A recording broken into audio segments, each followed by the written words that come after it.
Adliyani ko'rib quvonib ketdim-da. Shularda ko'p yordami tegdi-da bizga. Buzgandan keyin hokimiyatlarga bordim. Bitta uyda yotdik, bitta uyda keyin bir 7 oy kvartiraga ham chiqib ketdik, ilojimiz bo'lmadi. 287 million pul chiqardilar mana. 2011-yil snosga tushdi. Yashash hamma uylarimiz. Adliyaga ming rahmat deyman. Ular bizani qo'llab-quvvatlab yordam berdilar. Baraka topsin adliya. Bizga haqiqatda yuzga chiqarib berdi. Men duo qilaman. Bizga konstitutsiyani undirib berdilar. Adliya idoralari birgina snos masalasida emas, balki tug'ilish, o'lim, nikoh faktlarini tiklashda ham xalqqa ko'makdosh. Masalan, Qiziltepalik Erkinoy Tilavova 1 yil emas, 10 yil ham emas, naq 54 yil davomida hujjatlarda, metrikada erkak jinsida qayd etilganiga e'tibor ham bermagan. Pensiyaga chiqish uchun dakmi-taqla yurdim, arqdan tilab berkin chiqdi. Metrikaga chalmaq dedi. Adliyaga bordik. Adliya esa murojaatni sud tartibida ko'rib chiqib, ijobiy hal etib, fuqaroga yuridik faktni tiklab berdi. Ya'ni Erkin Tilavov nomiga olingan hujjat Erkinoy Tilavova nomiga o'zgartirildi.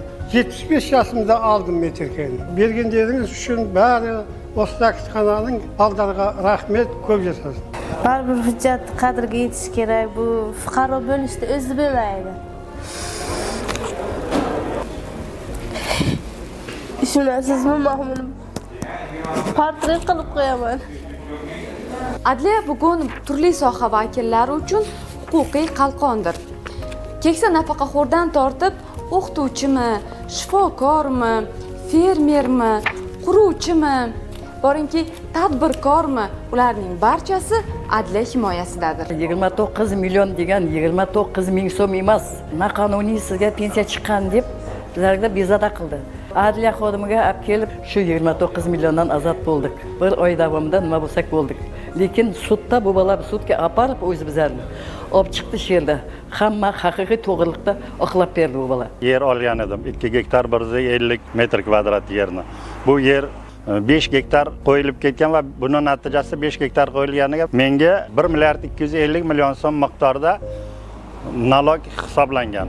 Navoiy viloyat adliya boshqarmasining Konimex tumani bo'limiga murojaat etib, hamma hujjatlarini topshirganimda katta yordam berdi. Tadbirkorlarga bo'lgan prezidentimizning qarorlarini bajarishda adliya bo'limi juda katta yordam berdi.